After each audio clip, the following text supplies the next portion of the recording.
E aí, galera? Agora vamos corrigir a prova paulista do segundo bimestre, mas só que é a prova do terceiro ano do ensino médio, né? Da terceira série do ensino médio. E ela fala bastante aí sobre termoquímica e um pouquinho de pilha no final do bimestre. Então vamos para a correção. Essa prova aqui não foi tão fácil, né? Como a dos outros anos, mas não tava também esse bicho de 7 cabeças, né? Vamos começar. E a prova de química do terceiro ano, ela começa pela questão de número 36. E fala o seguinte: de acordo com a publicação recente da National Oceanic and Atmospheric Administration, a famosa NOAA, né?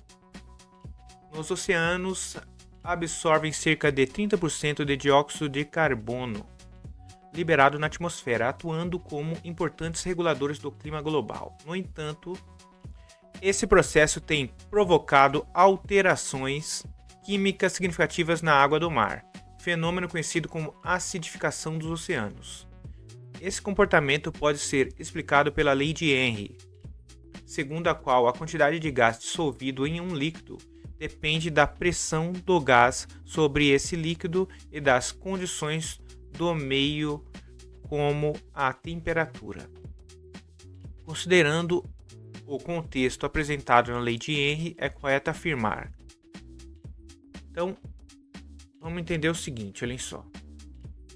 Quando eu tenho o CO2 reagindo com H2O, com água, ele vai formar o H2CO3, famoso ácido carbônico, não é isso? Tá, mas e daí? E daí é o seguinte, se eu aumento a quantidade de CO2, eu aumento a quantidade desse carinha aqui, eu vou deslocar a equação no sentido contrário para a formação de ácido carbônico, consumir o CO2 excedente. Então, se eu formo mais H2CO3, ácido carbônico, o que acontece? Eu acidifico essa água. Então, no caso aqui, os oceanos eles vão começar a ficar mais ácidos, que vai causar algum distúrbio aí ambiental, principalmente em corais, né? Aí ele fala o seguinte, olhem só. Podemos afirmar que é correto na lei de Henry. O aumento da temperatura da água no oceano amplia a solubilidade do CO2 gasoso, o que intensifica o processo de acidificação. Então, o aumento da temperatura da água acontece o inverso, né? Ele vai diminuir, porque se eu aumento a temperatura, eu diminuo a quantidade de gás dissolvido em água. A dissolução de CO2 no oceano ocorre de modo independente da pressão do gás na atmosfera. Não, se a lei de Henry fala que depende da pressão do gás na atmosfera, pressão parcial no caso, né? Então já está errada. O aumento da concentração de CO2 na atmosfera pode aumentar a quantidade de gás dissolvido nos oceanos, contribuindo para a acidificação da água. Correto. Vamos ver as outras. A lei de Henry estabelece que gases se dissolvem com maior eficiência em líquidos quentes. Muito pelo contrário, um gás se dissolve melhor em líquidos com temperatura menor, né? Quanto maior a temperatura, menos gás eu tenho dissolvido em um líquido. Isso é o contrário com os sólidos, né? Quanto maior a temperatura, mais eu consigo dissolver um sólido num líquido. Mas quanto maior a temperatura, menos eu consigo dissolver um gás em um líquido. Tem isso também, né? E a acidificação dos oceanos ocorre porque CO2 dissolvido não reage com a água, permanecendo inalterada a sua estrutura química. Também está errada, né? Bom, então vamos para a próxima questão. Questão de número 37. Em um laboratório farmacêutico, uma solução de etanol é utilizada como antisséptico. O rótulo do produto informa concentração de 70% massa-massa. Então, 70% da massa é de etanol e 30% de água. E densidade igual a 0,87 gramas por ml. Essa é a densidade da solução, tá? Não é só do etanol. A concentração comum em gramas por litro dessa solução é igual a... Aí beleza, primeiro vamos entender que é o seguinte, olha. A formulinha da densidade. Densidade é igual a massa dividido pelo volume. Então, ele me informa a densidade aqui, ó. Aí beleza, se eu tenho aqui 1 litro, 1 litro é 1000 ml. Se eu tenho densidade vezes volume igual a massa. Vamos achar a massa, né? Vamos considerar 1 litro, que ele quer em grama por litro. Então, vou fazer 0,87 vezes 1000. Esse 1000 aqui, ml, né? É igual a massa. Então, 0,87 vezes 1000 dá uma massa de 870 gramas. Isso aqui é a massa da solução, tá? Pela densidade, eu acho qual é a massa da solução. Ele me informa que a concentração aqui, em título, né? É 70%. Então, 70% desses 870 gramas aqui é de etanol. Aí o que a gente tem que fazer? Tem que fazer o seguinte. Vou mudar a corzinha aqui da caneta. Um verdezinho aqui. A gente vai fazer 870 gramas vezes 0,7, que é o 70%, né? Isso daqui vai nos dar 609 gramas por litro, que é a alternativa B de bombom. Beleza? Então essa é bem facinho. Vamos para a próxima questão. Vamos voltar a cor da caneta aqui novamente. Questão de número 38. Aí que já entra as questões de termoquímica, que é onde o sim banana, né? A busca por alternativas dos combustíveis fósseis tem se intensificado devido aos impactos ambientais associados à emissão de dióxido de carbono. Nesse contexto, o hidrogênio aparece como um combustível promissor, pois sua reação com o oxigênio libera grande quantidade de energia e forma a água como produto. Entretanto, a avaliação de sua viabilidade não pode se restringir aos produtos da reação e deve considerar o balanço energético envolvido. Para isso é necessário o cálculo da variação de entalpia da reação. Considere a reação de combustão do metano, principal componente do gás natural. Aí ele dá os dados aqui, ó, das entalpias de formação, ó. Do metano, menos 75 kJ por mol. O do O2, como a substância simples, o valor é 0, por padrão, né? Do CO2, menos 394 kJ por mol. E da água, menos 286 kJ por mol. Ele nos dá a equação aqui bonitinho, ó. Aí o que a gente faz? A gente vai calcular aqui direitinho, olha só. Então eu vou ter nos reagentes aqui, ó, vai ser CH4 mais 2 mols de O2. Então aqui é 0, né? E aqui é menos 75, como só tem só 1 mol, né? Já nos produtos, eu vou ter 1 mol de CO2, que aqui a energia é menos 394 kJ. E eu tenho 2 mols de H2O. 2 mols de H2O. Eu vou multiplicar por 2. Eu vou colocar aqui, ó. Menos 286 vezes 2. Beleza? Então, aqui nos reagentes eu tenho menos 75 kJ por mol. E nos produtos eu tenho que fazer os cálculos aqui. Eu tenho que somar isso aqui tudo aqui, ó. Aí vai ficar 2 vezes 286. Na calculadora aqui rapidinho. 2 vezes 286. 572. Como está negativo, menos 572. Vai ficar menos 572 menos 394. Vamos lá. Menos 572 menos 394. Menos 966. Então aqui fica menos 966. Beleza, então aqui nos produtos eu tenho essa energia menos 966 kJ por mol, e aqui nos reagentes eu vou ter menos 75 kJ por mol. Aí nós temos aqui, ó, a equação para a gente calcular a entalpia, a energia da reação. Então, a variação de entalpia é igual à entalpia dos produtos menos a entalpia dos reagentes. A entalpia dos produtos nessa daqui, ó.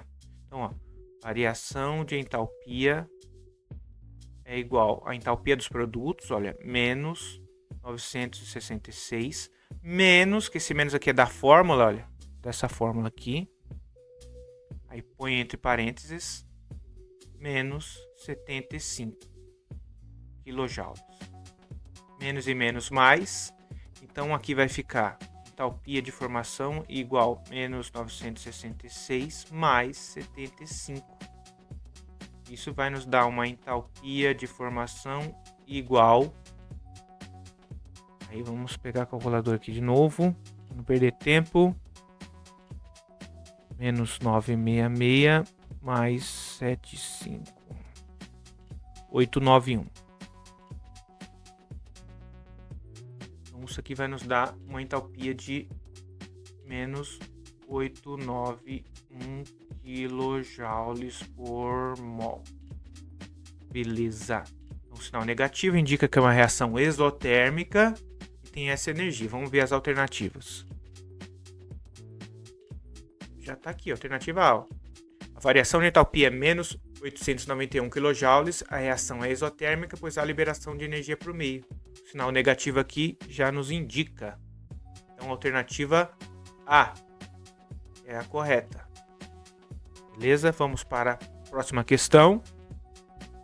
Outra questão de termoquímica, mas só que essa daqui a gente não faz por entalpia de formação, mas a gente faz pela famosa lei de Hess. Vamos relembrar a lei de Hess. Se eu tenho equações e reações químicas já conhecidas e suas energias de ligação, eu consigo determinar qual é a energia. Eu consigo determinar qual é a energia de uma determinada equação sem precisar fazer o experimento. Eu já sei a energia de outras equações. Eu consigo, por simplificação, determinar isso de forma teórica, né? Aí, em grandes centros urbanos, a formação de poluentes atmosféricos está frequentemente associada a reações químicas envolvendo óxidos de nitrogênio. O dióxido de nitrogênio, NO2, por exemplo, contribui para a formação de chuva ácida e smog fotoquímico. A compreensão do balanço energético dessas reações é fundamental para avaliar sua ocorrência e seus impactos no ambiente. Muitas dessas variações de entalpia são determinadas indiretamente por meio da lei de Hess. Considere as seguintes equações termoquímicas. Então eu tenho a equação 1 e 2 aqui, com as respectivas energias, e a equação global, aqui ó, nitrogênio mais oxigênio formando NO2, 2 mols aqui no caso. Aí, com base nessas equações, utilizando a lei de Hess, qual é a variação de entalpia da reação? Primeira coisa, vamos ver se as equações 1 e 2 estão tudo bonitinha, porque eu simplificando essas duas aqui, eu tenho que chegar nessa equação global. Então, por exemplo, eu tenho aqui, ó, nitrogênio desse lado aqui eu não tenho nitrogênio, então eu já permaneço aqui com N2. O2 aqui, ó, tem 1 mol nos reagentes aqui e 1 mol nos reagentes aqui. Então, vou ter no total 2 mols, que é o que eu tenho aqui na equação aqui embaixo. E nos produtos, eu tenho aqui, ó, 2 mols de NO2, que é o que eu preciso. Tá vendo esse 2NO? Como um tá do lado dos reagentes e o outro tá do lado dos produtos, um vai cortar o outro. Então, nessa equação aqui eu não preciso fazer nada, cara. Olha que beleza. Para calcular a variação de entalpia, é só somar isso aqui, ó. Só somar esses valores. Se a equação tiver tudo bonitinho e ela dá exatamente a equação global, você não precisa fazer nenhum processo, nenhum passo, inverter a equação, multiplicar por algum número. Então, é só eu somar. Mais 180 menos 114. Isso aí vai nos dar um total de 66. Então vai dar um sinal positivo, né? Mais 66 quilojoules. Aí vamos ver se tem alguma alternativa que nos fala isso, tá? Então, a variação de entalpia é menos 294? Não, menos 294, não, aqui, ó. Mais 66 kJ, indicando processo endotérmico. Como é que eu sei que é endotérmico? Pelo sinal, né? Como é positivo, ele precisou absorver essa energia para formar os produtos. Então, um processo endotérmico com absorção de energia. Então, a alternativa C é a correta. Vamos para a próxima. Questão de número 40. Aí é só uma questão, né? Para você ver, bastante questões de termoquímica e uma questão de pilhas, né? A ampliação do uso de dispositivos eletrônicos portáteis e veículos elétricos tem intensificado a busca por baterias mais eficientes e sustentáveis. O funcionamento desses sistemas depende da reação de oxirredução, nas quais diferentes espécies químicas apresentam maior ou menor tendência de ganhar elétrons. Considere as semi-reações de redução a seguir propostas por um sistema eletroquímico experimental envolvendo ferro e prata. Então, lembrando que as pilhas, né, são simplificadamente reações entre dois metais em meio a um eletrólito, né, onde um vai reduzir e o outro vai oxidar. O que reduz, ele recebe elétrons, e o que oxida, ele perde elétrons. Aí nós temos os valores aqui dos potenciais de redução. Tá vendo esse Ezinho aqui? É os potenciais de redução. O que tem maior valor de potencial de redução é o Ag, a prata. Menos 0,8 volts. Mais 0,8 volts, perdão. Isso indica o quê? Que ele tem o maior potencial para reduzir. Como eu falei, redução. Quem reduz ganha elétrons. E quem oxida perde elétrons. Então aqui no caso o ferro vai oxidar e a prata vai reduzir. Beleza? E vamos dizer assim, quem reduz age oxidando o outro. Então ele é um agente oxidante. E o ferro aqui, 3+, ele é um agente redutor. Então nós temos aqui o ferro 3+ oxidando e ele, como ele oxida, ele é um agente redutor, ele causa redução no outro.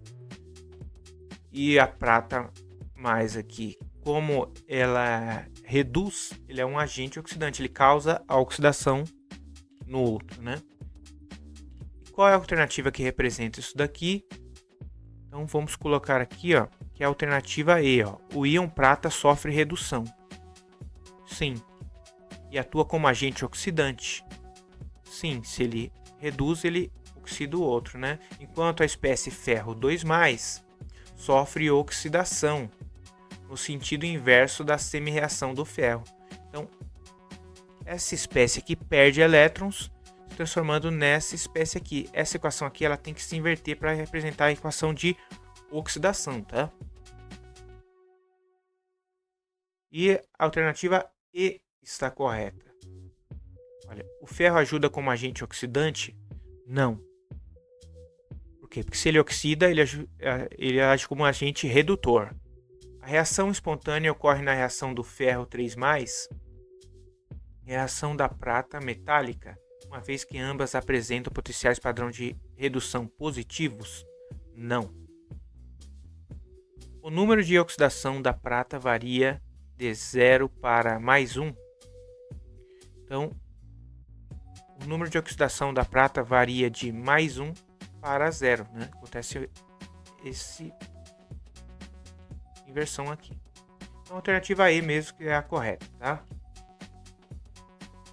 E terminamos. Essa prova aqui estava difícil, tá? Não estava tão fácil, não. A prova do terceiro ano, quando entra assunto de termoquímica, lei de Hess, pilhas, um assunto pesado, tá? Que tem bastante coisa. Mas não estava também, para quem estuda um pouco, não estava esse bicho de 7 cabeças. Então, nos vemos na próxima correção, beleza? Se gostaram, curte aí, compartilha. Principalmente os meus alunos têm a obrigação de curtir. Então, tchau, tchau, meus queridos.